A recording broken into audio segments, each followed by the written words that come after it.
Ya, pemirsa, permasalahan seperti ini tentu sudah tak asing dan jarang terjadi. Dan lalu mengapa hal ini makin sering terjadi? Untuk membahas lebih dalam mengenai bagaimana seharusnya penanganan sumur minyak ilegal di Kabupaten Musi Banyuasin dari segi dampak sosial. Saat ini kita telah terhubung bersama pengamat sosial lingkungan dari Universitas Sriwijaya, ada Pak Rido Takwa, melalui sambungan virtual. Halo, Assalamualaikum, selamat siang Pak Rido. Waalaikumsalam warahmatullahi wabarakatuh. Selamat siang. Baik, sebelumnya terima kasih Pak Rido sudah bergabung bersama kami di Liputan Metropolis Siang. Pak Rido, kita langsung berbincang. Lagi-lagi Pak Rido, ini kejadian terbakar sumur minyak ilegal begitu di Musi Banyuasin. Nah, kami minta mungkin dari awal untuk perbincangan ini saya minta pandangan dari Bapak, sudut pandang sosial tentunya. Ini seperti apa Pak point of view-nya, Pak Rido? Ya, terima kasih Mas Reza ini. Para pemirsa yang kami hormati, yang kami muliakan, saya kira apa yang kita dengarkan berita terjadinya lagi kebakaran akibat pengeboran minyak yang dilakukan oleh masyarakat sudah sangat sering terjadi, sepertinya sudah berkala gitu ya. Beberapa tahun lalu juga terjadi dan sudah banyak korban jiwa. Kami sendiri dari Universitas Sriwijaya sudah beberapa kali ke lokasi sebelum COVID ya untuk melakukan penelitian berkaitan dengan aktivitas masyarakat di area tambang minyak, baik yang dianggap oleh pemerintah legal maupun ilegal gitu ya. Terutama ketika di pengeboran minyak dilakukan oleh ConocoPhillips yang sekarang dikelola oleh Medco gitu ya untuk yang legal. Nah, saya kira ini sesuatu yang akan terus terjadi apabila tidak ada kepastian regulasi dari pemerintah yang bisa memang benar-benar diterapkan dalam masyarakat. Gitu. Ya. Sebelum berbincang lebih jauh, saya ingin kembali. Tadi Bapak menyatakan bahwa sudah pernah dilakukan kajian dan juga penelitian ya Pak ya, pada waktu COVID-19 lalu. Lalu dari hasil kajian dan penelitian yang Bapak lakukan bersama tim, apa nih Pak resultnya Pak, hasil dari penelitian Bapak? Yang pertama itu saya kira berkaitan dengan kepentingan ekonomi masyarakat. Jadi masyarakat kita di sini jauh lebih tertarik untuk mengelola tambang yang disebut dengan dikelola masyarakat. Saya mohon maaf ini karena selalu berpihak pada masyarakat, kurang setuju kalau menyebutkan bahwa itulah illegal drilling gitu ya, karena masyarakat tidak bisa menerima karena kenyataannya ada kelompok masyarakat yang lain yang berbasis badan usaha itu punya izin usaha keleluasaan untuk mengelola wilayah tersebut, sementara masyarakat tidak diberi kesempatan yang mungkin bisa dilegalisasi gitu ya, bisa diakui secara hukum. Nah, kalau dari kepentingan ekonomi memang masyarakat lebih tertarik karena pertama itu sangat cepat ya. Mereka bisa mendapatkan walaupun dengan modal tidak terlalu banyak, bisa mendapatkan hasil yang lebih cepat dibanding dengan menanam karet gitu ya atau tanaman lain itu dengan nanam ini lebih cepat. Kemudian akses ada juga yang memfasilitasi, kemudian ada lahan dan ini banyak terbuka lapangan pekerjaan. Dengan adanya ini di kawasan tersebut selain yang bisa mengambil keuntungan selain pemilik lahan, para pengobor, kemudian para penguras, para pengampas yang mengangkut, kemudian itu yang daerah sektornya yang hulu gitu ya. Kalau sudah daerah kawasan atau masuk ke hilirnya itu biasanya sudah dianggap legal. Nah, ini salah satu diskusi kami kemarin beberapa tahun lalu dengan Metro Mumba gitu ya, dan juga dari kementerian yang mengenangani masalah ini juga mengakui bahwa yang bermasalah secara hukum itu kan di sektor hulu gitu ya, mulai dari pengeboran gitu ya, penguras sampai pengampas. Tapi kalau sudah dijual ke penyulingan itu dianggap sudah ya. Kemudian juga ada yang menampung semua ini walaupun mungkin kualitasnya masih rendah, itu ada yang menampung distribusinya sampai keluar provinsi.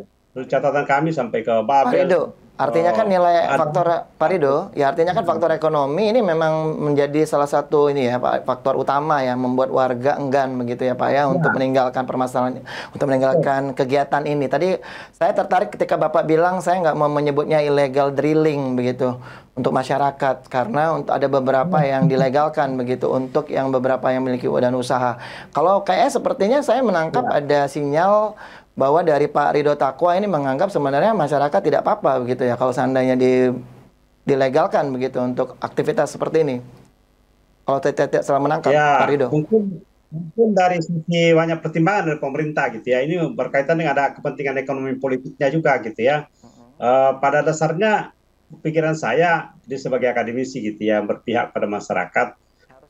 Bagaimana kalau masyarakat ini kita bina saja gitu ya, kita bina, kasih modal, kemudian di apa namanya diberi penyuluhan tata cara pengoboran yang aman, kemudian juga mengikuti pelatihan-pelatihan dan seterusnya yang bisa mereka supaya bisa aman dari kondisi tersebut. Mungkin tata caranya model-model bekerjanya seperti perusahaan di migas gitu ya, di perminyakan. Jadi mungkin itu lebih bagus daripada terus-menerus masyarakat jadi korban. Toh tidak berhenti dan juga nanti kalau sudah ada yang ditangkap, nanti setelah lepas mereka kembali lagi ke situ gitu ya. Sudah Jadi begitu ya dia Pak akan ya. menjadi terus.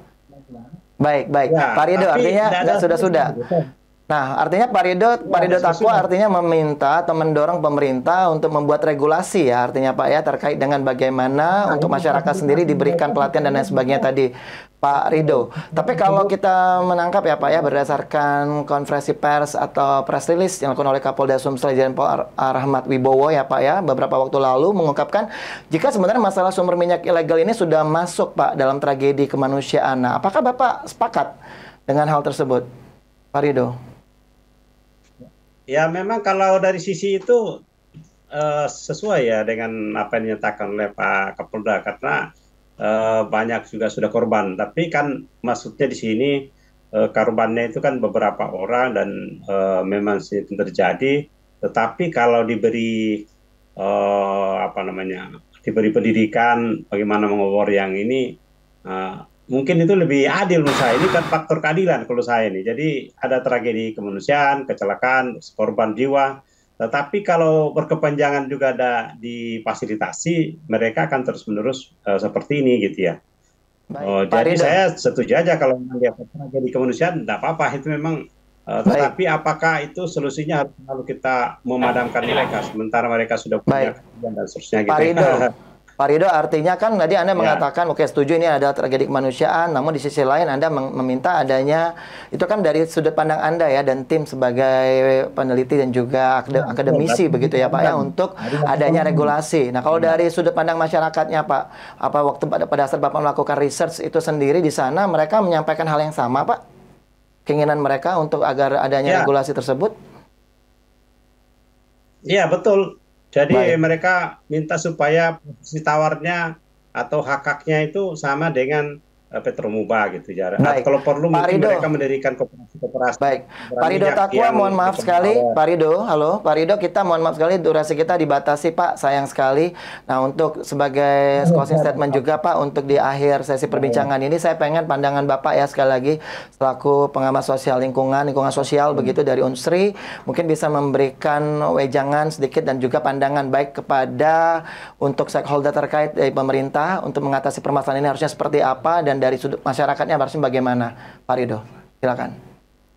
Ya, kalau saya dari sisi pemerintah itu tidak langsung memadamkan mereka gitu ya, seperti memadamkan api kebakaran minyak ini, tapi juga memberi ruang bagi mereka untuk eh, punya aktivitas ekonomi di sektor pertambangan yang minyak yang aman gitu ya, kemudian terjaga dari sisi lingkungan gitu ya. Kemudian lebih sering berdialog gitu ya, jangan dianggap terus masyarakat itu selalu membuat kriminal karena kasihan juga ini masyarakat kita ini kalau kita tidak memberi jalan keluar gitu ya. Sementara perusahaan-perusahaan setempat kan juga terbatas dalam menampung tenaga kerja dari komunitas lokal ini. Jadi juga kalau sudah harga karet rendah itu mereka menjadikan tumpuan. Jadi ini yang membawa mereka bisa ini. Tapi semuanya juga itu harus kita didik masyarakat kita kalau punya uang dari hasil minyak ini jangan juga hidup berpoya-poya gitu. Karena banyak juga kasus kemudian mereka ketika sudah punya mapan juga kurang bisa dimanfaatkan kekayaan yang mereka sudah miliki gitu ya. Dan Ini untuk juga perlu kita pemerintahnya, Pak. didik masyarakat kita. Dan untuk pemerintahnya, Pak, Ya, sekali kalau lagi. pemerintah saya kira bagaimana bisa memfasilitasi mereka ini ya. Jangan kita selalu menganggap itu ilegal-ilegal sementara khawatirnya gitu ya mereka jadi hanya sasaran hukum yang mungkin memperkuat posisi tawar bagi oknum-oknum untuk mendapatkan keuntungan yang lebih banyak yang juga bisa jadi Takwa. ilegal.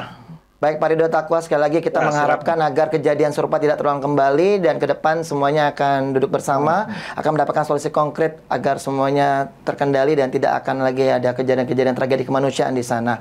Terima kasih Pak Ridho Takwa, pengamat sosial lingkungan dari Universitas Sriwijaya sudah bergabung bersama kami di Liputan Metropolis Siang. Semoga sehat selalu.